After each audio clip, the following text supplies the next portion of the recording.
अस्सलाम वालेकुम स्टूडेंट्स आज का जो लेक्चर है हमारा वो है आइसोमेरिज्म इन मोनोसेकेराइड्स। मोनोसेकेराइड्स में जो आइसोमेरिज्म पाया जाता है तो इसको हम थोड़ा डिस्कस करेंगे। ये बहुत ज़्यादा इम्पॉर्टेंट है, ठीक है ना। इसमें कुछ पॉइंट्स आपको इस तरह क्लियर हो जाएंगे जो अक्सर जो लोग हैं स्टूडेंट्स है उसको बायोकेमिस्ट्री में इसको थोड़ा सा कंफ्यूजन होता है कि इस टर्म्स का क्या मतलब है। जिस तरह फॉर एग्जांपल इसमें आपको क्या क्लियर हो जाएगा, इसमें आपको क्लियर हो जाएगा डी ग्लूकोस के डी ग्लूकोस का क्या मतलब है या डी शुगर्स का क्या मतलब है। इसमें आपको क्लियर हो जाएगा एल शुगर्स के एल शुगर्स का क्या मतलब है, अल्फ़ा शुगर्स का क्या मतलब है। बाज़ औक़ात अल्फ़ा लफ्ज़ आता है।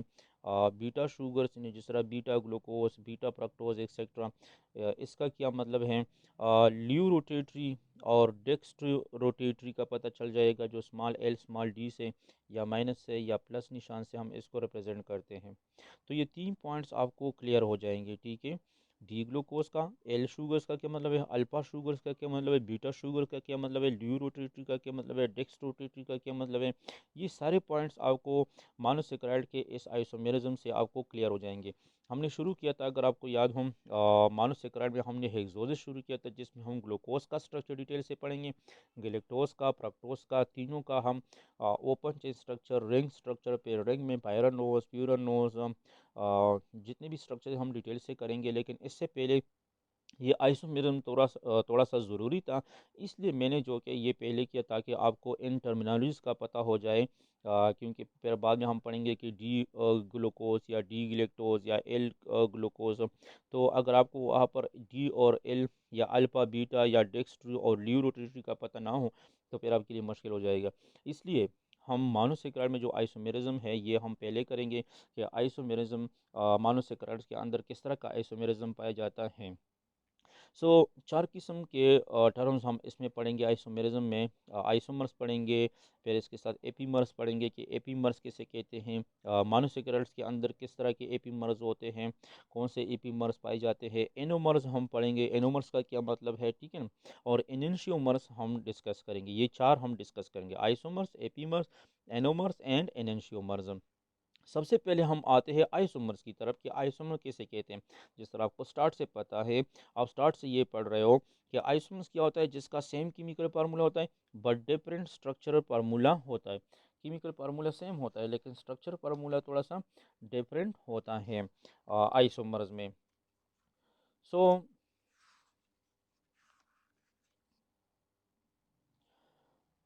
फॉर एग्जांपल ग्लूकोज है, गैलेक्टोज है और फ्रक्टोज है। अब इन तीनों का ये तीनों जो कि हेक्सोसिस है और इसमें 6 कार्बन पाए जाते हैं। अब इन तीनों का ग्लूकोज और गैलेक्टोज और फ्रक्टोज यानी इन तीनों का जो कि है फार्मूला क्या है, यानी केमिकल फार्मूला इसका क्या है, C6H12O6। लेकिन ये इसका स्ट्रक्चर डिफरेंट होता है, ठीक है ना। फॉर एग्जांपल आप ग्लूकोज की स्ट्रक्चर की तरफ देखें तो ग्लूकोज का स्ट्रक्चर जिस तरह मैंने पहले वीडियो में आपको एक्सप्लेन किया था कि इसमें 6 कार्बन हो गए, 4 5 6। सिर्फ इसमें थर्ड कार्बन पर, कार्बन 1 पर कार्बोनाइल ग्रुप हो गया, कार्बन नंबर 3 पर OH लेफ्ट साइड की तरफ है, बाकी सारे कार्बन के साथ OH आप राइट साइड की तरफ ड्रा करें। अब ये ग्लूकोज का स्ट्रक्चर है। तो ग्लूकोज और गैलेक्टोज में हम देखते हैं कि इन दोनों में स्ट्रक्चर किस तरह डिफरेंट है। अगर आप देख रहे हो तो इनका बाकी स्ट्रक्चर सेम है, यानी कार्बन 1 से कार्बन 3 तक आप स्ट्रक्चर को देखिए ग्लूकोज में और गैलेक्टोज में, तो ये सेम है, सेम स्ट्रक्चर है। सिर्फ कार्बन नंबर 4 पर डिफरेंट है। किस तरह कि ग्लूकोज में कार्बन नंबर 4 पर OH ग्रुप जो कि ये राइट साइड की तरफ है और गैलेक्टोज में OH जो कि है ये लेफ्ट साइड की तरफ है। बाकी आप 5 और 6 को देखें, इसमें भी 5 और 6 ये दोनों में स्ट्रक्चर सेम है। ग्लूकोज और गैलेक्टोज ये एक दूसरे के आइसोमर्स हो गए। इसका केमिकल फार्मूला सेम है C6H12O6, लेकिन इसका स्ट्रक्चर डिफरेंट है। तो इस तरह के कंपाउंड या उसको कहते हैं आइसोमर्स ऑफ ईच अदर। तो ग्लूकोज और गैलेक्टोज ये दोनों एक दूसरे के आइसोमर्स हैं। इस तरह अगर आप फ्रक्टोज को देखें तो इसका भी केमिकल फार्मूला वही है, सिर्फ इन दोनों से इसका स्ट्रक्चर डिफरेंट है, यानी 1 2 3 4 5 6। इसमें कार्बोनाइल ग्रुप कार्बन नंबर 2 पर है, ठीक है ना। बाकी सारा स्ट्रक्चर ग्लूकोज की तरह है, सिर्फ कार्बन 1 में इसके साथ OH और 2 H अटैच हुए, ठीक है। इन तीनों का जो स्ट्रक्चर्स है ये स्ट्रक्चर एक दूसरे से डिफरेंट है, केमिकल फार्मूला इसका सेम है। इस तरह के कंपाउंड्स को कहते हैं आइसोमर्स। इस प्रोसेस को कहते हैं आइसोमेरिज्म। सो आइसोमर्स आपको आपको पता होगा कि आइसोमर्स क्या होता है, किस तरह ये स्ट्रक्चर में डिफरेंट होते हैं, केमिकल फार्मूला से। तो ये मैंने यहाँ पर इनका एक एग्जांपल भी आप लोगों को शो किया। सो नेक्स्ट आते हैं हम एपीमर्स की तरफ। अब एक आइसोमर्स हो गया, दूसरा कौन सा है, हम एपीमर्स पढ़ेंगे, ठीक है। दूसरा हम पढ़ेंगे एपीमर्स। सो एपीमर्स की तरफ आते हैं। एपीमर्स, अच्छा, एपीमर्स क्या होता है। एपीमर जो के हैं इसकी हम पहले जो के देखते हैं कि डिफिनीशन इसका किस तरह होता है। सो ये इसका हो गया डिफिनीशन हम, ठीक है। ये एपीमर्स का डिफिनीशन हो गया। एपीमर्स की हम किस तरह डिफिनीशन कर सकते हैं। The two isomers which differ in configuration around one specific carbon atom other than the carbon atom of the carbonyl group. Epimers कैसे कहते हैं। एपीमर्स कहते हैं कि वो दो आइसोमर्स, एक कंपाउंड के दो आइसोमर्स जो किस लिहाज से एक दूसरे से डिफरेंट हो around one specific carbon atom, जिसमें जो कॉन्फ़िगरेशन होता है और एक कार्बन एटम पर जो कॉन्फ़िगरेशन है ये डिफरेंट होगा एक specific carbon, one specific carbon पर। लेकिन ये वन स्पेसिफिक कार्बन एटम कौन सा कार्बन एटम होगा, ये कार्बोनाइल ग्रुप का कार्बन नहीं होगा, बाकी कोई भी कार्बन हो सकता है। एपीमर्स में क्या है कि एक कंपाउंड के अंदर एक ख़ास कार्बन पर जो के हैं, एक स्पेसिफिक कार्बन पर जो के हैं जो एटम्स की कॉन्फ़िगरेशन है ये डिफरेंट होगी। लेकिन ये स्पेसिफिक कार्बन जो के हैं ये कार्बोनाइल कार्बन नहीं होगा, कार्बोनाइल ग्रुप के अलावा कोई भी कार्बन हो सकता है, सिर्फ एक स्पेसिफिक कार्बन पर जो एटम्स की कॉन्फ़िगरेशन है ये डिफरेंट होगी। अगेन आई रिपीट, एपीमर कैसे कहते हैं, the two isomers which differ in configuration around one specific carbon atom other than का क्या मतलब है कि इस एक कार्बन के अलावा कोई भी कार्बन हो सकता है, other than the carbon atom of the carbonyl group. Again I repeat, epimers कौन से हैं। एपीमर्स वो तो कंपाउंड्स हैं जिसमें एक स्पेसिफिक कार्बन एटम पर जो एटम्स की कॉन्फ़िगरेशन है यानी जो लोकेशन है ये डिफरेंट होगी, लेकिन ये specific carbon atom carbonyl carbon नहीं होगा, इसके अलावा कोई भी कार्बन हो सकता है। फॉर एग्जांपल, अब मैं एग्जांपल आपको शो करता हूँ कि फॉर एग्जांपल क्या है। फॉर एग्जांपल एग्जांपल में ग्लूकोज एंड गिलेक्टोज जो कि है आपको यहाँ पर शो करता हूँ कि ग्लूकोज और गिलेक्टोज में जो एक दूसरे के एपीमर्स हैं। तो ये किस तरह एपीमर्स है, किस तरह ये इस डिफिनीशन को हम यहाँ पर एक्सप्लेन करेंगे इस एग्जांपल में।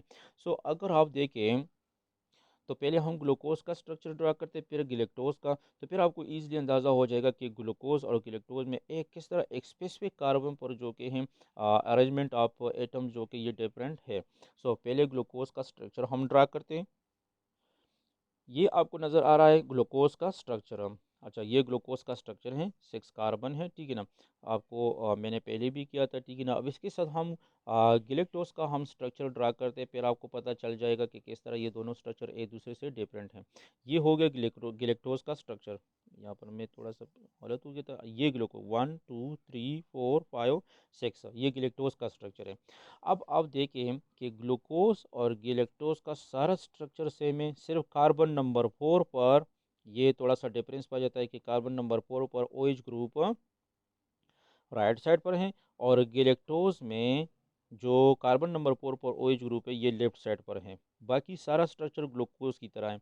अब ये दोनों एक दूसरे के एपीमर्स है, यानी ग्लूकोज और गिलेक्टोज जो के हैं ये एक दूसरे के क्या हो गए, एपीमर्स हो गए। किस तरह एपीमर्स हो गए, क्योंकि इन दोनों में एक ख़ास कार्बन पर, एक स्पेसिफिक कार्बन पर जो के हैं अरेंजमेंट ऑफ एटम डिफरेंट है। अब ये स्पेसिफिक कार्बन कौन सा, जिस तरह हमने डिफिनीशन में कहा था कि एक वन स्पेसिफिक कार्बन एटम पर जो के हैं अरेंजमेंट या जो कॉन्फ़िगरेशन ऑफ एटम्स है ये डिफरेंट होगा, लेकिन कार्बोनाइल ग्रुप नहीं होगा। यानी कार्बोनाइल ग्रुप ये कार्बन नंबर 1 है। इसके अलावा किसी भी कार्बन पर अगर अरेंजमेंट ऑफ एटम्स डिफरेंट हो तो इसको कहते हैं एपीमर्स। अब यहाँ पर देखें वो स्पेसिफिक कार्बन कौन सा है, कार्बन नंबर 4 है। इस पर किस तरह कॉन्फ़िगरेशन डिफरेंट है कि यहाँ पर OH ग्रुप राइट साइड पर है और यहाँ पर OH ग्रुप जो कि लेफ्ट साइड पर है। बाकी सारा स्ट्रक्चर दोनों का सेम है। सो हम कह सकते हैं कि ग्लूकोज और गिलेक्टोज ये दोनों के आइसोमर्स है, लेकिन कौन से आइसोमर्स, ये दोनों एपीमर्स है एक दूसरे के। इस तरह के आइसोमर्स को कहते हैं epimers. So glucose and galactose are epimers of each other because their structures are different only at carbon number 4। और किस तरह कि ग्लूकोज में कार्बन नंबर 4 पर OH ग्रुप राइट साइड पर है और गैलेक्टोज में OH कार्बन नंबर 4 पर OH ग्रुप लेफ्ट साइड पर है। इसलिए मैंने आपको पहले वीडियो में किया था कि अगर आपको मानोसेक्राइड में सिर्फ ग्लूकोज का स्ट्रक्चर याद हो, इससे आप गिलेक्टोज फ्रक्टोज का स्ट्रक्चर इजीली आपको याद हो जाएगा। इस तरह रिंग स्ट्रक्चर में भी हम पढ़ेंगे कि अगर आपको ग्लूकोज का रिंग स्ट्रक्चर इससे इसी से ओपन चेन से हम रिंग स्ट्रक्चर बनाएंगे, और उसी तरह रिंग स्ट्रक्चर में भी इतना डिफरेंस नहीं है, आपके लिए ईजी होगा। ठीक है।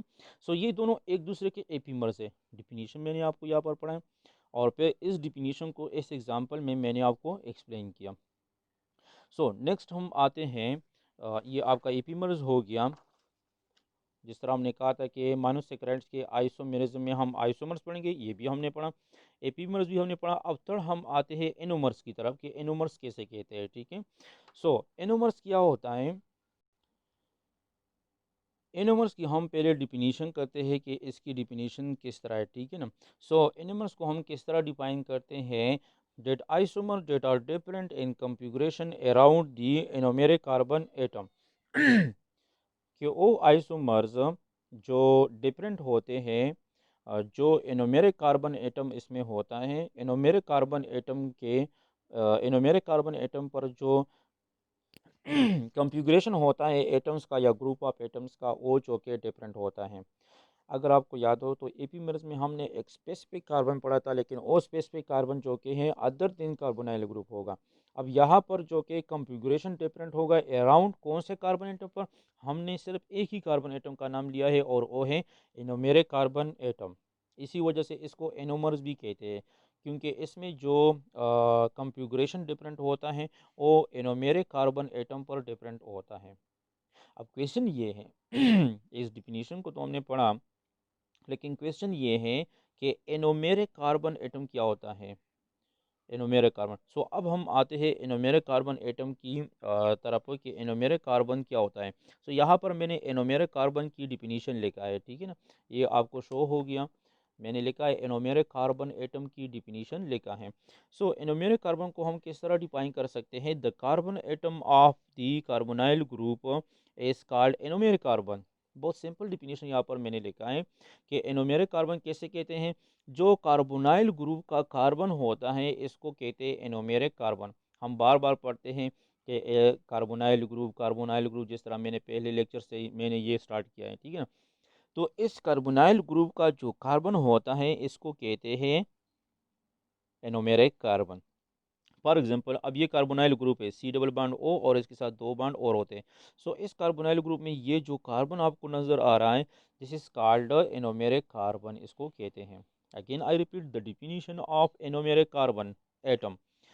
एनोमेरिक कार्बन किसे कहते हैं? The carbon atom of the carbonyl group is called anomeric carbon. Carbonyl group का जो कार्बन होता है इसको कहते हैं एनोमेरिक कार्बन। अब अगर इस एनोमेरिक कार्बन पर जो एटम्स होते हैं, जो ग्रुप ऑफ एटम्स होते हैं, इसकी अगर कॉन्फ़िगरेशन डिफरेंट है तो इसको कहते हैं एनोमर, इसको कहते हैं।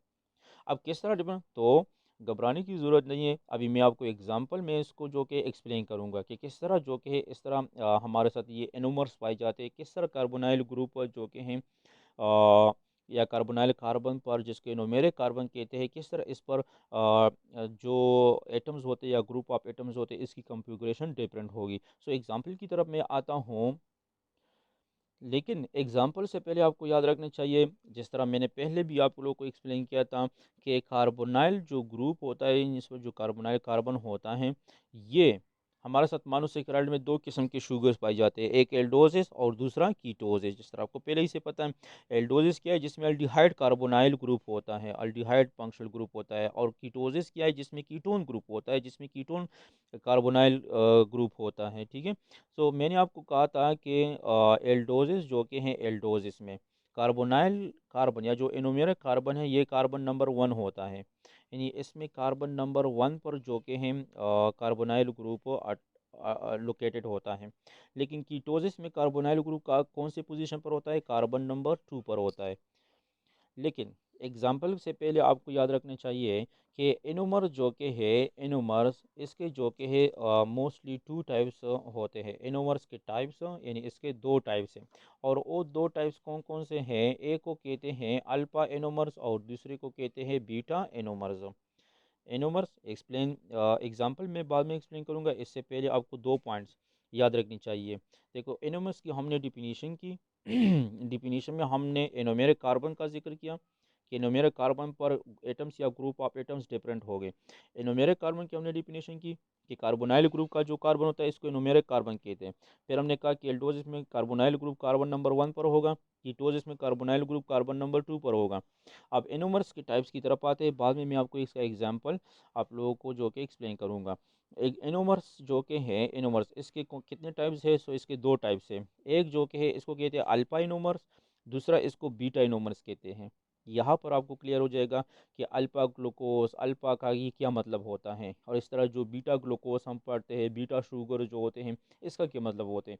तो ये असल में अल्फा और बीटा जो कि ये एनोमर्स है, ठीक है ना। ये इनोमर्स के दो टाइप्स है, अल्फा इनोमर्स और बीटा इनोमर्स। अब ये कैसे कहते हैं ये अभी हम एक्सप्लेन करेंगे। लेकिन अल्फा इनोमर्स जो के हैं, अल्फा इनोमर्स इसको हम इस तरह भी लिख सकते हैं। अल्फा का जो साइन है ये हम लिखते हैं अल्फा इनोमर, और बीटा इनोमर इस तरह के, बीटा की जगह अगर हम बीटा का जो साइन है ये यहाँ पर लगाए तो इस तरह भी हम इसको रिप्रेजेंट कर सकते हैं। सो इनोमर्स की ये दो टाइप्स हो गए, अल्फा इनोमर्स एंड बीटा इनोमर्स। अब ये कैसे कहते हैं इसकी तरफ आते हैं। सो अल्फा इनोमर जो कि है, सबसे पहले हम आते हैं अल्फा इनोमर्स की तरफ कि अल्फा इनोमर्स कैसे कहते हैं। अल्फा एनिमल्स को हम किस तरह डिफाइन करते हैं? Alpha anomers are those anomers in which OH group of carbonyl group lies down the cyclic ring. अच्छा, एक बात जो यहाँ पर मैं भूल गया था। अल्फा इनोमर जो के हैं, या जो जिसको हम अल्फा एंड बीटा इनोमर्स कहते हैं, ठीक है ना, ये आमतौर पर साइक्लिक रिंग जो होता है, जो साइक्लिक स्ट्रक्चर होता है मानोसेक्राइड्स का, इसमें अमूमन हम इसको डिस्कस करते हैं। इसमें अमूमन ये आइसोमर्स पाए जाते हैं, ठीक है ना। तो अल्फा इनोमर्स कैसे कहते हैं? जिसमें हाइड्रॉक्सिल ग्रुप, जो कार्बोनाइल ग्रुप का हाइड्रॉक्सिल ग्रुप होता है, यानी कार्बोनाइल कार्बन के साथ या कार्बोनाइल ग्रुप के साथ जो OH ग्रुप होता है, अगर ये साइक्लिक रिंग के डाउन लोकेटेड होता है तो इसको कहते हैं अल्फा इनोमर्स। अब इसके मुकाबले में बीटा इनोमर्स कैसे कहते हैं? बीटा इनोमर्स कहते हैं अगर OH ग्रुप जो के हैं, F O in which OH groups of carbonyl group, carbonyl group का जो OH है, अगर ये साइक्लिक रिंग के डाउन सॉरी अप लोकेटेड हो तो इसको बीटा कहते हैं। यानी अल्फा एनोमर्स में साइक्लिक रिंग में जो कार्बोनाइल ग्रुप का OH है ये रिंग से डाउनली लोकेटेड होगा, और बीटा एनोमर्स में जो OH ग्रुप है कार्बोनाइल ग्रुप के साथ ये अप लोकेटेड, रिंग के अप लोकेटेड होगा। अब किस तरह? अब मैं एग्जांपल की तरफ आता हूँ, एनोमर्स की एग्जांपल की तरफ मैं आता हूँ। सो फॉर एग्जांपल अब ये दो स्ट्रक्चर्स आपको नज़र आ रहे हैं, ठीक है ना। अल्फा ग्लूकोज का स्ट्रक्चर है और बीटा ग्लूकोज का स्ट्रक्चर है, ठीक है ना। रिंग स्ट्रक्चर मैंने ओपन चेन स्ट्रक्चर आप लोगों को एक्सप्लेन किया था, रिंग स्ट्रक्चर भी मैं आपको इंशाल्लाह एक्सप्लेन करूंगा कि किस तरह ओपन चेन से ये रिंग स्ट्रक्चर बन जाता है, और कब बन जाता है, क्यों बन जाता है, ये मैं आप लोगों को एक्सप्लेन करूँगा। सिर्फ यहाँ पर हम एनोमर जो अल्फा और बीटा एनोमर्स हैं, मैं इस डिफिनीशन से सिर्फ ये एक्सप्लेन करूँगा, ठीक है ना। स्ट्रक्चर से आप कंफ्यूज नहीं होना, स्ट्रक्चर मैं आपको इंशाल्लाह समझाऊंगा, ठीक है। अब यहाँ पर देखें, यहाँ पर ये कार्बन नंबर 1 है, ठीक है। जब ये रिंग स्ट्रक्चर बन जाता है तो जो कार्बोनाइल ग्रुप के साथ जो कार्बन डबल बॉन्ड ओ है, तो वो डबल बॉन्ड जो कि वो टूट जाता है, असल में ये ऑक्सीजन है। सो इस कार्बोनाइल ग्रुप, ये कार्बन नंबर 1 कार्बोनाइल ग्रुप है, ठीक है ना। ये आप लोग को पता है कि ग्लूकोज में कार्बन नंबर 1 कार्बोनाइल कार्बन होता है। अब इसमें ये OH है, OH है, ठीक है। अगर आप इस OH की तरफ देखें तो यहाँ पर आप 6 पोजीशन पर CH2OH की तरफ देखो, जो कार्बन नंबर 6 है, लास्ट कार्बन है ग्लूकोज में। अब ये बाकी रिंग है और इसमें OH क्या है? डाउन है। कार्बोनाइल ग्रुप के साथ जो OH ग्रुप है, ये इस रिंग के, अगर आप इस रिंग के साथ इसका कंपेयर तो ये डाउनली लोकेटेड होता है, नीचे की तरफ लोकेटेड होता है। या अगर आप इसको 6 के साथ कंपेयर करें, 6 कार्बन के साथ, तो ये अप है, ये ऊपर लोकेटेड है, और OH ग्रुप नीचे है। ज़ाहिर ही बात है यहाँ पर हर कार्बन के साथ, इस कार्बन के साथ H ऊपर लगा हुआ है, OH नीचे लगा हुआ है। यहाँ पर कार्बन 3 के साथ OH जो कि है ऊपर लगा हुआ है और H जो कि नीचे लगा हुआ है। सो कार्बोनाइल कार्बन में अगर ये OH ग्रुप जो कि है नीचे की तरफ लोकेटेड हो, डाउनली लोकेटेड हो, तो इसको कहते हैं अल्फा ग्लूकोज या अल्फा इनोमर्स है ये। अब अगर आप बीटा ग्लूकोज की तरफ देखें तो यही OH जो कि है कार्बोनाइल, ये कार्बन नंबर 1 क्या है, ये कार्बोनाइल कार्बन है। अब इसमें OH आप देखें, OH ये अप लोकेटेड है, ऊपर की तरफ लोकेटेड है, यहाँ पर नीचे था, यहाँ पर ऊपर की तरफ लोकेटेड है, यानी अप लोकेटेड है। और CH2OH के साथ अगर आप कंपेरिजन करें तो ये भी अप है और ये OH भी ऊपर है, इस रैंक से ये ऊपर है। सो इसको कहते हैं बीटा इनोमर्स। यहाँ पर चूंकि हमने ग्लूकोज लिया है तो इसको कहते हैं बीटा ग्लूकोज, इसको कहते हैं। सो अल्फा और बीटा में डिफरेंस जो कि है वो किस बेस पर है, कार्बोनाइल कार्बन के साथ जो OH है इसकी पोजीशन पर डिपेंड करता है। अगर कार्बोनाइल कार्बन पर OH जो कि है ये नीचे लोकेटेड हो, डाउन लोकेटेड हो, तो इसको कहते हैं अल्फा इनोमर्स। क्योंकि यहाँ पर हमने एग्जांपल में ग्लूकोज लिया है इसलिए इसको कहते हैं अल्फा ग्लूकोज। अगर कार्बोनाइल कार्बन के साथ जो OH ग्रुप होता है और OH ग्रुप जो कि हैं ये ऊपर की तरफ यानी अप लोकेटेड होता है, तो इसको कहते हैं बीटा ग्लूकोज या बीटा एनोमर्स को कहते हैं। सो इस एग्जांपल से आपको एनोमर्स का क्लियरली पता चल जाएगा कि किस तरह कैसे जो कि हैं अल्फा ग्लूकोज किसे कहते हैं, अल्फा एनोमर्स किसे कहते हैं और बीटा एनोमर्स किसे कहते हैं।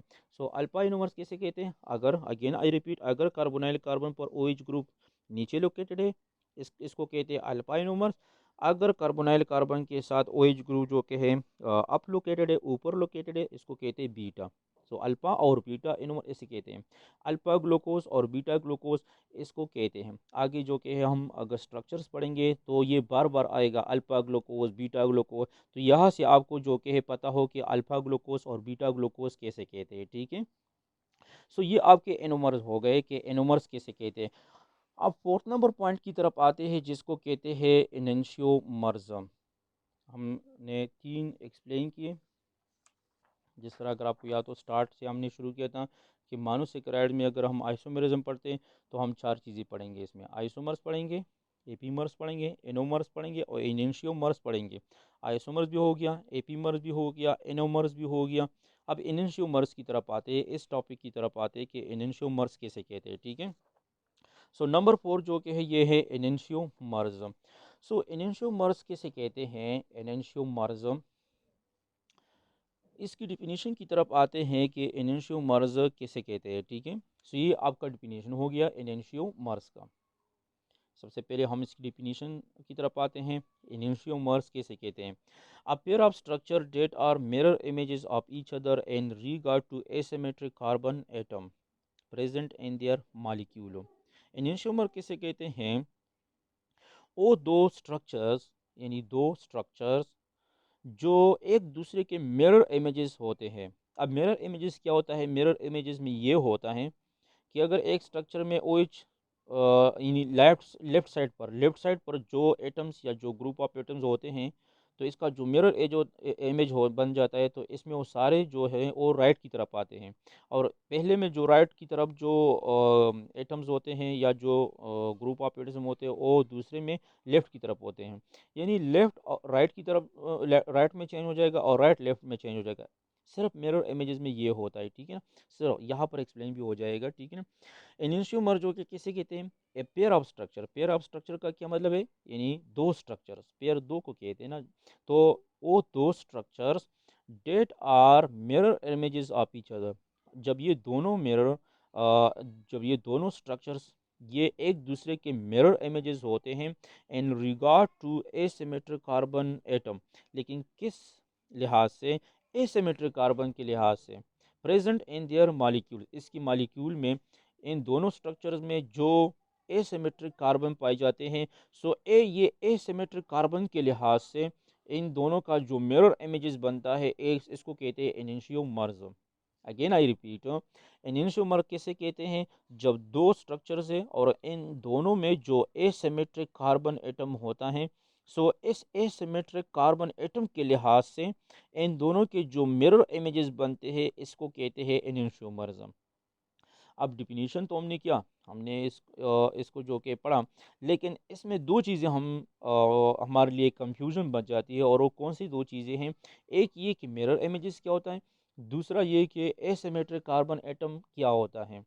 तो सबसे ज़रूरी जो है ये एसिमेट्रिक कार्बन एटम है, कि इसका हमें पता चल जाए कि एसिमेट्रिक कार्बन एटम किसे कहते हैं। मिरर इमेजेस जो कि है हमें एक्सप्लेन हो जाएगा एग्जांपल में। जब यहाँ पर हम एक एग्जांपल दे तो फिर मिरर इमेजेस जो कि ये हमें क्लियर हो जाएंगे। लेकिन एसिमेट्रिक कार्बन एटम क्या होता है कि हम कहते हैं कि इस कार्बन के लिहाज से, यानी एसिमेट्रिक कार्बन पर जो इस लिहाज से जो मिरर इमेजेस बनते हैं, इसको इनेंशियोमर्स कहते हैं। सो एसिमेट्रिक कार्बन एटम की तरफ आते हैं, इसकी डिफिनीशन की तरफ आते हैं कि एसिमेट्रिक कार्बन एटम किसे कहते हैं। ठीक है, सो ये एसिमेट्रिक कार्बन एटम की डिफिनीशन है। Date carbon atom to which four different atoms or groups are attached is called asymmetric carbon atom. Asymmetric carbon atom किसे कहते हैं? वो कार्बन जिसके चारों साइड्स पर डिफरेंट एटम्स या डिफरेंट ग्रुप्स अटैच हो जाते हैं, इसको कहते हैं एसिमेट्रिक कार्बन। वो कार्बन जिसके, चूंकि हमने कहा था कि कार्बन जो कि हैं, फॉर एग्जांपल ये कार्बन है, तो ये चार बॉन्ड बनाते हैं। ठीक है, अब इसके अगर चारों साइड्स पर डिफरेंट एटम्स हो, फॉर एग्जांपल यहाँ पर ए है, यहाँ पर बी है, यहाँ पर सी है, यहाँ पर डी है, तो अगर इस कार्बन के चारों साइड्स पर डिफरेंट एटम हो तो इसको कहते हैं, यानी यहाँ पर ए बी सी डी, अब यहाँ पर देखिए ए बी सी डी चारों एक दूसरे से डिफरेंट हैं। अगर यहाँ पर ए होता, यहाँ पर भी ए होता, तो सेम एटम जो कि है दो साइड नहीं, बल्कि इसकी चारों साइड्स पर डिफरेंट एटम होंगे ए बी सी डी, तो फिर इस सेंटर कार्बन को क्या कहते हैं? एसिमेट्रिक कार्बन एटम इसको कहते हैं। अगेन और डिफिनीशन की तरफ आते हैं। एसिमेट्रिक कार्बन कैसे कहते हैं? That carbon atom to which four different atoms are groups are attach is called asymmetric carbon. For example यहाँ पर देखिए, मैंने यहाँ पर एग्जांपल भी लिखा है। फॉर एग्जांपल सेंटर में कार्बन है, इसके चारों साइड्स पर डिफरेंट एटम अटैच है। एक एटम है ए, दूसरा है बी, तीसरा है सी और चौथा है डी। अगर यहाँ पर ए दो होते या बी यहाँ पर दो होते, या सारे चारों वर्ड जो कि है ये ए होते, तो फिर जो कि है क्या होता कि ये एसिमेट्रिक कार्बन नहीं होता।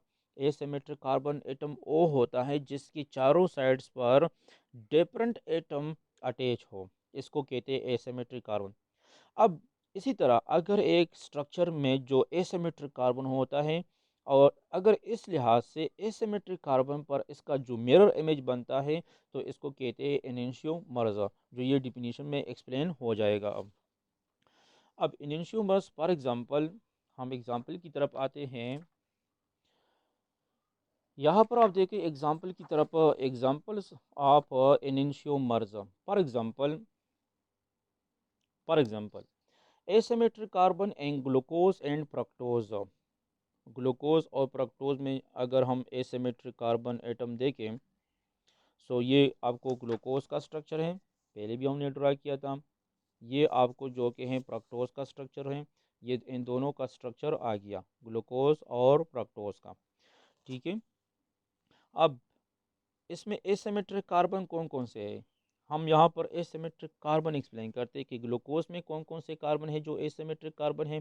हमने तो डिफिनीशन किया कि वो कार्बन जिसके चारों साइड्स पर डिफरेंट ग्रुप्स हो, डिफरेंट एटम्स हो, उसको एसिमेट्रिक कार्बन कहते हैं। अब ग्लूकोज और फ्रक्टोज में कौन कौन से कार्बन है जो एसिमेट्रिक कार्बन है? ठीक है, अब यहाँ पर मैं आपको बताता हूँ। ठीक है, याद रखिए कि एसिमेट्रिक कार्बन जो कि हैं कार्बोनाइल ग्रुप तो नहीं होता है। ठीक है ना, कार्बोनाइल ग्रुप जो है ये एसिमेट्रिक कार्बन नहीं होता है। कार्बोनाइल ग्रुप को भी आप छोड़ेंगे और लास्ट कार्बन को भी आप छोड़ेंगे, सेंटर में आप देखिए कौन सा कार्बन एटम जो कि है एसिमेट्रिक कार्बन है। क्योंकि अगर कार्बन वन की तरफ हम देखें तो इसके एक साइड पर ओ आ गया, दूसरी साइड पर एच आ गया, लेकिन तीसरी साइड पर ये पूरा चेन आ गया, लेकिन चौथे साइड पर कुछ नहीं है, तो ये एसिमेट्रिक कार्बन नहीं है। कार्बोनाइल ग्रुप जो कि है, कार्बोनाइल कार्बन जो कि ये एसिमेट्रिक में नहीं आता है, और लास्ट कार्बन भी नहीं आता है। ठीक है, अब पहला कार्बन तो नहीं आया। कार्बन नंबर टू में अगर आप देखें तो एक तरफ इसके साथ एच है, दूसरी साइड पर ओ एच है, तीसरी साइड पर ये सी एच ओ आ गया, चौथे साइड पर ये पूरा चेन आ गया। सो ये कार्बन टू तो एसिमेट्रिक कार्बन हो गया। ये हो सकता है, ठीक है ना, क्योंकि इसके एक साइड पर एच आ गया, दूसरे साइड पर ओ एच आ गया, तीसरी साइड पर सी एच ओ आ गया, और चौथे साइड्स पर जो कि हैं ये पूरा चेन आ गया। सो डिफरेंट चारों साइड्स पर डिफरेंट एटम्स अटैच है, different group of atoms attach है। So carbon number 2 is asymmetric carbon, ये तो क्लियर हो गया। कार्बन नंबर 3 देखते हैं कि ये एसिमेट्रिक कार्बन है या नहीं, क्योंकि ये भी है, क्योंकि इसके एक साइड पर ओ एच है, एच है, तीसरी साइड पर पे ये पूरा ग्रुप आ गया, और चौथे साइड पर ये आ गया। सो कार्बन 3 भी है। इसी तरह कार्बन नंबर 4 भी एसिमेट्रिक कार्बन है, इस तरह कार्बन नंबर 5 भी है, लेकिन कार्बन नंबर 6 नहीं है। क्यों कार्बन नंबर 6 जो कि ये एसिमेट्रिक कार्बन नहीं है, ये मैंने क्रॉस निशान लगाया कि ये नहीं है, क्यों, क्योंकि इसके एक साइड पर एच आ गया, दूसरा भी एच है, दो एच है इसके साथ, तीसरा ओ एच है, फिर चौथा जो कि ये पूरा चेन आ गया इसमें। सो दो एच है, चूंकि लास्ट कार्बन 6 में इसको हम शॉर्टकट CH2OH भी लिख सकते हैं, क्योंकि इसमें दो हाइड्रोजन हैं, इसलिए कार्बन नंबर 6 एसिमेट्रिक नहीं है। तो ग्लूकोज में कौन कौन से carbon, carbon number 2, carbon number 3, carbon number 4, carbon number 5, ये चारों कार्बन एसिमेट्रिक कार्बन हैं। लेकिन कार्बन 1 नहीं है, क्यों नहीं है, ये मैंने आपको एक्सप्लेन किया, क्योंकि इसके तीनों साइड्स पर डिफरेंट है, लेकिन चौथे साइड पर इसके साथ कुछ भी अटैच नहीं है, और कार्बन 6 भी नहीं है, ठीक है। बाकी तो ग्लूकोज में कितने एसिमेट्रिक कार्बन है, 1 2 3 4, यानी 4 कार्बन, टोटल इसमें 6 कार्बन है, C6H, 6 कार्बन।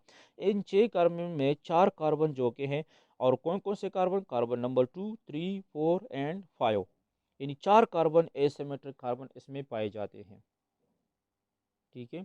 और फ्रक्टोज में कितने कार्बन बन जाते हैं एसिमेट्रिक कार्बन, यहाँ पर भी जो कार्बन नंबर 1 है ये एसिमेट्रिक कार्बन नहीं है, क्यों नहीं है, क्लियरली आपको अंदाजा होगा यहाँ पर कि इसमें दो एच है, CH2OH, यहाँ पर भी दो हाइड्रोजन है, इसलिए फ्रक्टोज जो कि ये एसिमेट्रिक कार्बन नहीं है, इसमें जो कार्बन नंबर 1 है। अब 2 जो है कि ये भी नहीं है, क्योंकि इसमें कार्बोनाइल ग्रुप है, कार्बोनाइल ग्रुप तो एसिमेट्रिक कार्बन नहीं होता है। अब कार्बन नंबर 3 में देखें तो ये एसिमेट्रिक कार्बन है, ओ एच है, एच है, इस तरफ ये साइड चेन है, और इसके साथ ये चेन है। कार्बन नंबर 3 भी है, 4 भी है, कार्बन नंबर 5 भी एसिमेट्रिक कार्बन है, लेकिन कार्बन 6 जो कि ये नहीं है, कार्बन 1 और कार्बन 6 नहीं, क्योंकि इसमें दो हाइड्रोजन्स है। हमने कहा था कि डिफरेंट एटम्स होंगे या डिफरेंट ग्रुप ऑफ एटम्स होंगे, लेकिन इसमें दो साइड्स पर सेम एटम आते हैं, एच एच, यहाँ पर भी एच एच था। सो फ्रक्टोज में कार्बन 1 भी नहीं है, कार्बन 2 भी नहीं है, क्योंकि 2 तो कार्बोनाइल है, कार्बन 6 भी नहीं है। तो कौन कौन से, 3 4 एंड 5। सो इसमें 3 कार्बन जो कि फ्रक्टोज में जो कि हैं, 3 कार्बन जो कि हैं ये एसिमेट्रिक कार्बन हैं। और वो 3 कार्बन कौन कौन से हैं, carbon number 3, carbon number 4, carbon number 5। सो एसिमेट्रिक कार्बन का हमने जिक्र किया कि एसिमेट्रिक कार्बन किसे कहते हैं, और ग्लूकोज में कौन कौन से कार्बन एसिमेट्रिक कार्बन हैं, और फ्रक्टोज में कौन कौन से एसिमेट्रिक कार्बन हैं।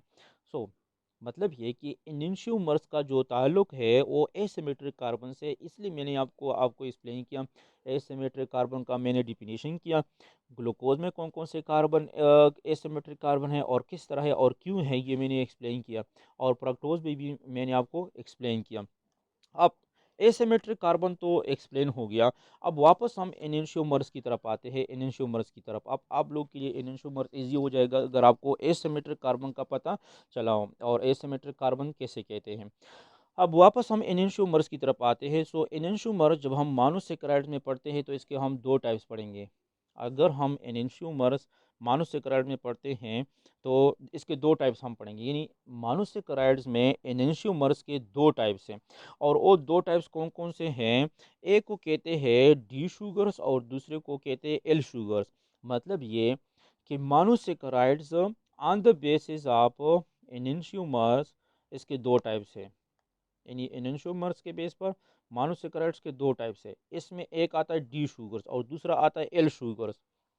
अल्फा बीटा आपको क्लियर हो गया था, अब डी शुगर्स और एल शुगर यहाँ पर आपको क्लियर हो जाएगा। ये बहुत ज़्यादा इंपॉर्टेंट मानोसेक्राइड में इंपॉर्टेंट टर्मिनोलॉजी है ये। Alpha sugars, beta sugars, D sugars, L sugars.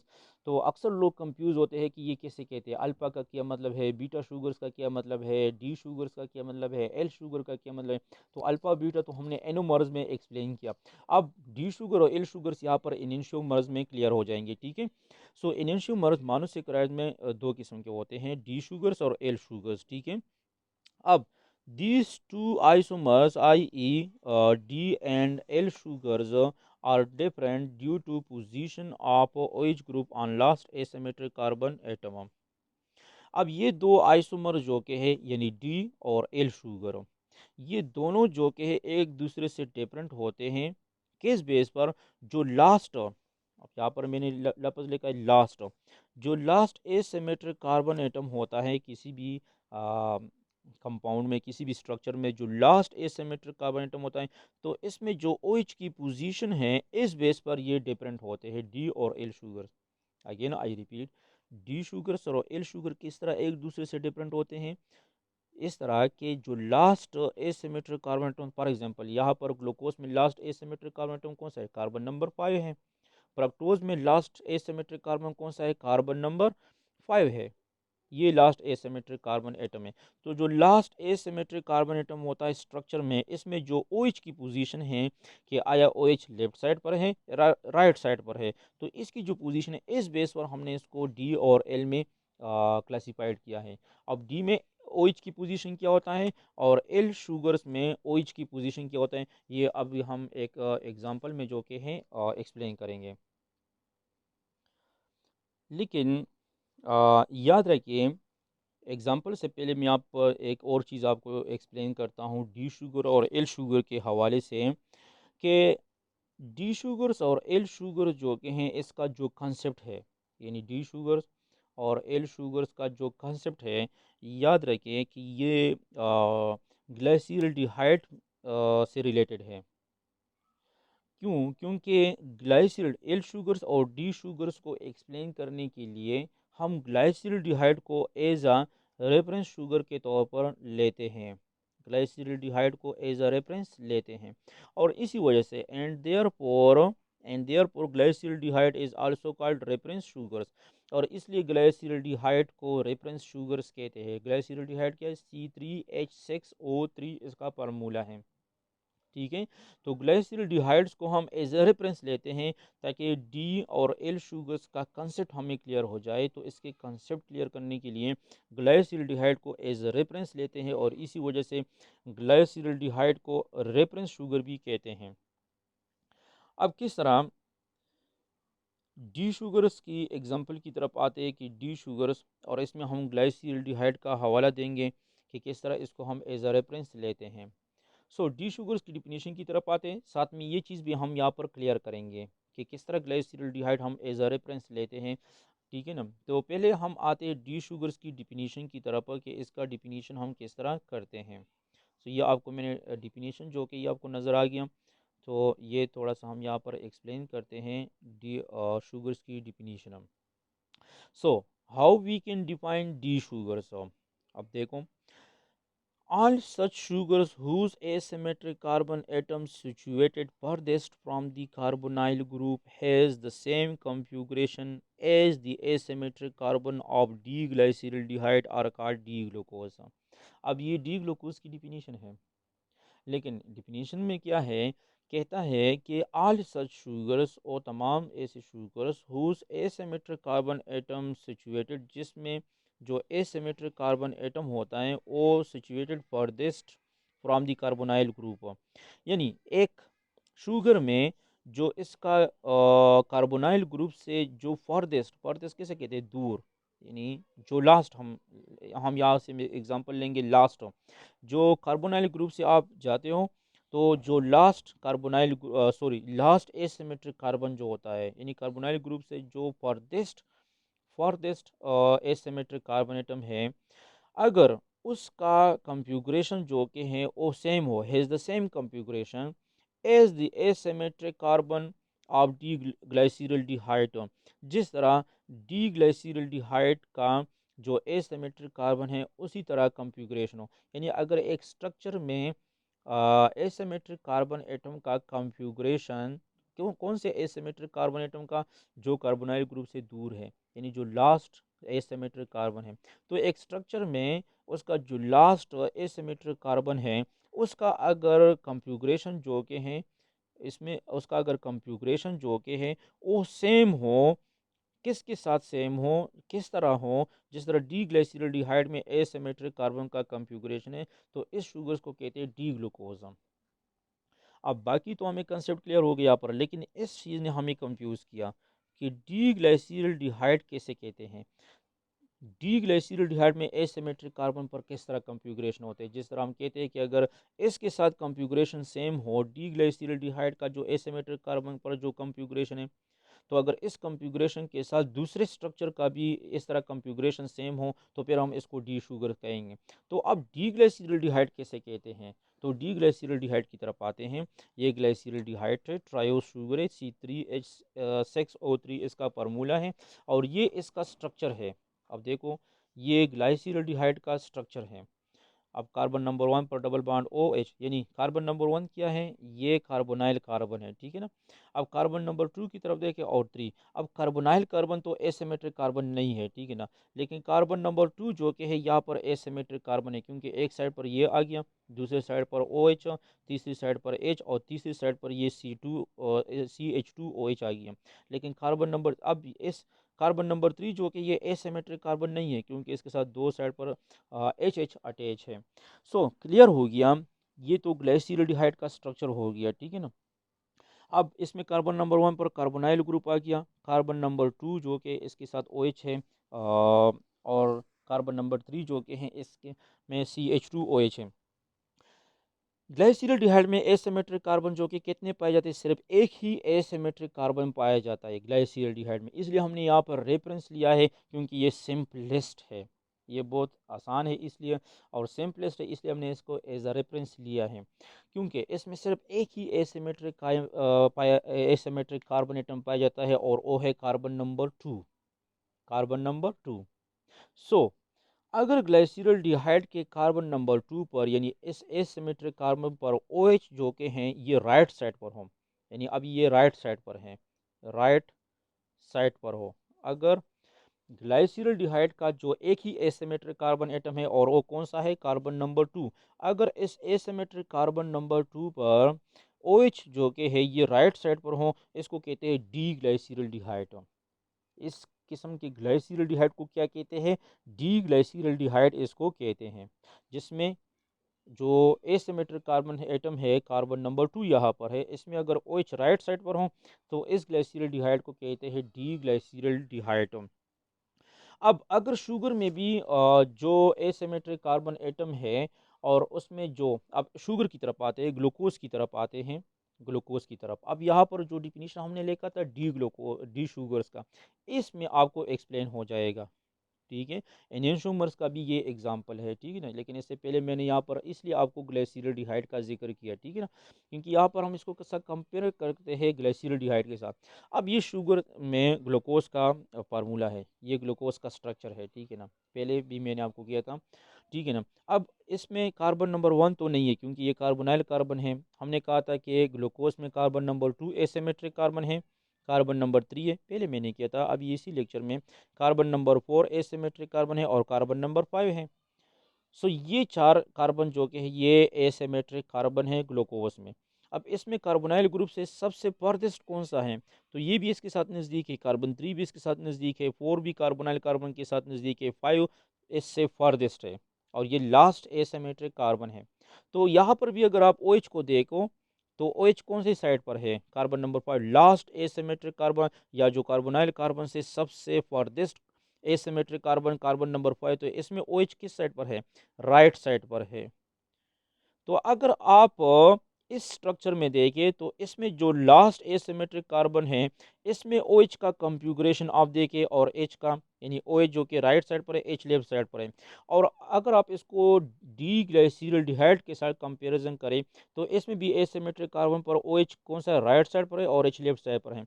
तो इन दोनों का, यानी इस कार्बन नंबर 5 जो ग्लूकोज में लास्ट कार्बन है, एसिमेट्रिक कार्बन है, इस स्ट्रक्चर को अब हम क्या कहते हैं, इसको हम डी ग्लूकोज कहते हैं, डी शुगर इसको कहते हैं, क्योंकि इसका और ग्लाइसिल्डिहाइड का जो कार्बन नंबर 2 है, एसिमेट्रिक कार्बन एटम है डी ग्लाइसिल्डिहाइड का, इसका दोनों का कॉन्फ़िगरेशन जो कि है ये सेम है, यानी सेम कॉन्फ़िगरेशन।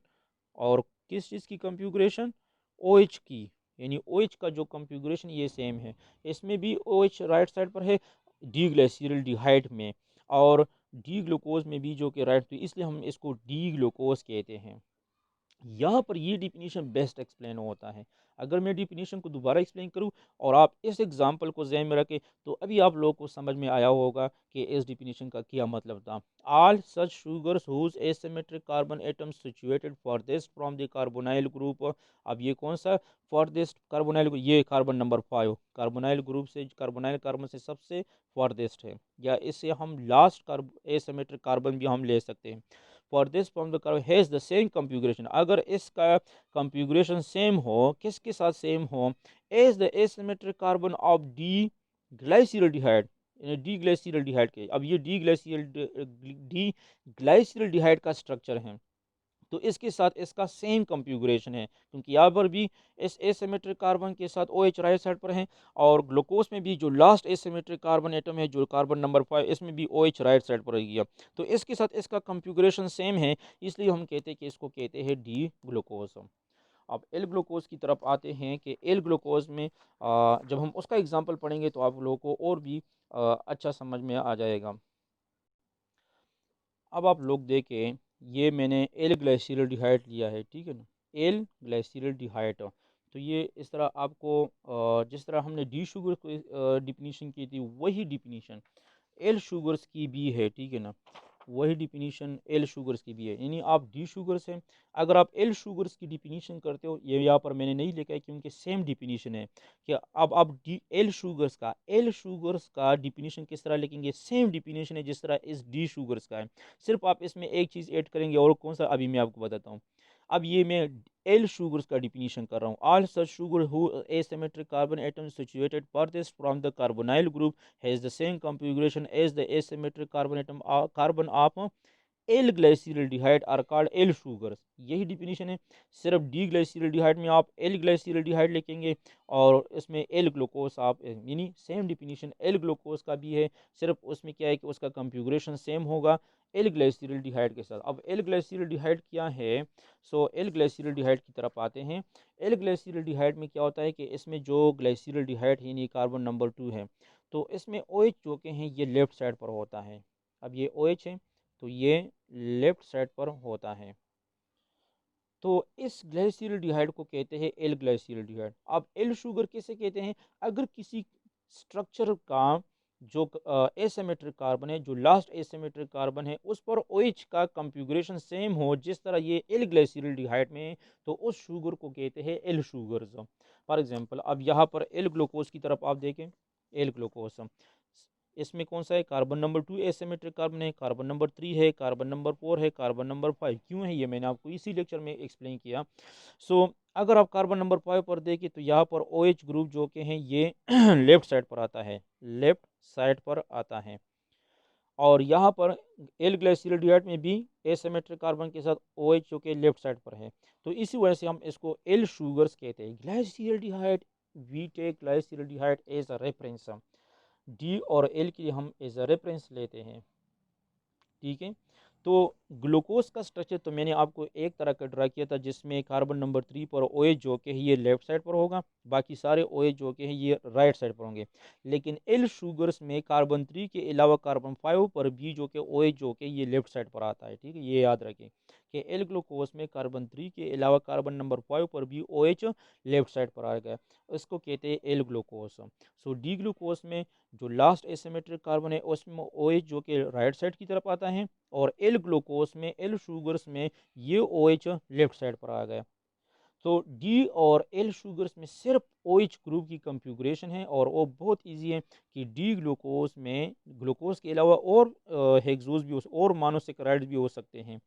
सो डी शुगर्स में OH ग्रुप राइट साइड पर आएगा, यानी यहाँ पर मैं एक्सप्लेन करता हूँ कि डी शुगर्स में OH ग्रुप जो के हैं ये राइट साइड की तरफ आ जाएगा, कौन से कार्बन पर, जो लास्ट एसिमेट्रिक कार्बन एटम है, ये याद रखिए।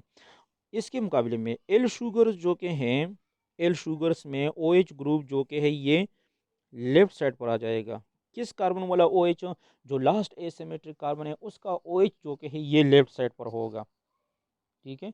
तो डी और एल का जो कॉन्सेप्ट है ये ओ एच पर डिपेंड करता है, ओ एच की कॉन्फ़िगरेशन पर, कि डी में ओ एच जो कि ये राइट साइड की तरफ आएगा और एल में जो कि ये लेफ्ट साइड की तरफ आएगा। इसलिए इसको जो कि है डी और एल को मिरर इमेजेस कहते हैं, क्योंकि मिरर में आपको जो राइट साइड पर कोई चीज़ हो तो आपको ये लेफ्ट की पर नज़र आ जाएगा, अगर कोई लेफ्ट पर हो तो आपको राइट पर नज़र आएगा।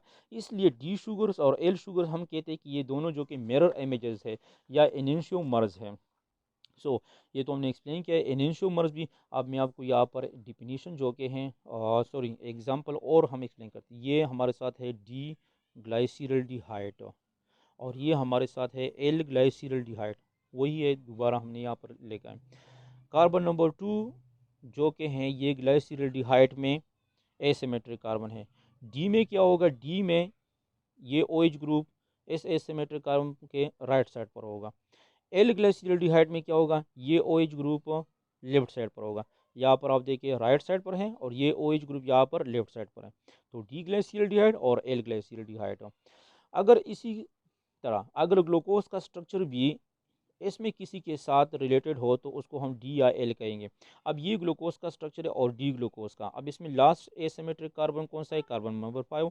अब इसमें ओ एच किस साइड पर है, राइट साइड पर है। और कौन से ग्लाइसिरल्डिहाइड में राइट साइड पर है, तो डी ग्लाइसिरल्डिहाइड में ओ एच राइट साइड पर होता है, इसलिए हम ग्लूकोज को भी डी ग्लूकोज कहते हैं। अगर इसका कॉन्फ़िगरेशन सेम हो डी ग्लाइसिरल्डिहाइड के साथ तो इसको हम डी शुगर्स कहेंगे। तो यहाँ पर शुगर चूंकि हमारे साथ ग्लूकोज है इसको हम डी ग्लूकोज कहते हैं। वो डिफिनीशन आपको यहाँ पर एक्सप्लेन हो गया। अब आप यहाँ पर देखिए ए ग्लाइसिरल्डिहाइड में ओ एच लेफ्ट साइड पर है और यहाँ पर ये भी शुगर का स्ट्रक्चर है, लेकिन इसमें जो कि ये भी ग्लूकोज का स्ट्रक्चर है। इसमें जो लास्ट एसिमेट्रिक कार्बन है कार्बन नंबर 5, इसमें ओ एच किस साइड पर है, लेफ्ट साइड पर है, इसलिए हम इसको एल ग्लूकोज कहते हैं, क्योंकि इसका जो कॉन्फ़िगरेशन है ये सेम है एल ग्लाइसिरल्डिहाइड के तरह सेम है, इसलिए हम इसको एल शुगर्स कहते हैं या यहाँ पर इसको हम एल ग्लूकोज कहते हैं। सो डी ग्लूकोज में लास्ट एसिमेट्रिक कार्बन जो कार्बन नंबर 5 इसमें ओ एच जो कि राइट साइड की तरफ आता है। एल ग्लूकोज में जो लास्ट एसिमेट्रिक कार्बन है जो कार्बन नंबर 5 है इसमें ओ एच जो कि है लेफ्ट साइड पर होता है। सो डी और एल, डी में राइट साइड और एल में ओ एच का जो है ये लेफ्ट साइड पर होगा। सिर्फ यही कंसेप्ट है, इसको कहते हैं इनिशियोमर्स। बहुत इजी है, सिर्फ एक बात है कि आप लोग बुक उठाएं, उसको रीड करें, स्टडी करें, सर्चिंग करें और थोड़ा सा खुद प्रैक्टिस करें। बायोकेमिस्ट्री जो कि है ये प्रैक्टिस वाला सब्जेक्ट है, खुद प्रैक्टिस करें, बहुत इजी होगा आप लोगों के लिए, ठीक है ना। सो ये आइसोमेरिज्म था मोनोसेकेराइड्स में, आइसोमेरिज्म हमने एक्सप्लेन किया। सो इंशाल्लाह नेक्स्ट लेक्चर में हम हेक्सोसिस में ग्लूकोज की स्ट्रक्चर को एक्सप्लेन करेंगे। अब अगर हम वहाँ पर ग्लूकोज का स्ट्रक्चर एक्सप्लेन करते हैं और उसमें डी वर्ड आता है, डी ग्लूकोज या एल ग्लूकोज या अल्फा बीटा आता है, तो यहाँ पर हमने पहले से ही इसको एक्सप्लेन किया है, वहाँ पर आप लोगों के लिए अब कॉन्सेप्ट क्लियर होगा, ठीक है ना। सिर्फ इसमें एक चीज़ रह जाता है और वो है डेक्स्ट्रो और ल्यू रोटेटरी जो ऑप्टिकल एक्टिविटी है। तो मैं कोशिश करता हूँ कि मोनोसेकेराइड्स में जो ऑप्टिकल एक्टिविटी होती है जिसमें डेक्स्ट्रो और ल्यू रोटेटरी शुगर्स पाए जाते हैं, इस बेस पर ऑप्टिकल एक्टिविटी के बेस पर मोनोसेकेराइड्स में एक डेक्स्ट्रो रोटेटरी शुगर्स होते हैं और दूसरा ल्यू रोटेटरी शुगर होते हैं। तो मैंने उसको इस टॉपिक से अलग किया है, तो मैं उसको इंशाल्लाह अलग पढ़ाऊँगा और उस पर एक अलग वीडियो लेक्चर इंशाल्लाह बनाऊंगा। तो नेक्स्ट वीडियो लेक्चर हम ऑप्टिकल एक्टिविटी पर बनाएंगे। फिर उसके बाद हम हेक्सोस में ग्लूकोज, गिलेक्टोज और फ्रक्टोज का ओपन चेन स्ट्रक्चर और रिंग स्ट्रक्चर इंशाल्लाह हम पढ़ेंगे। Okay, thank you.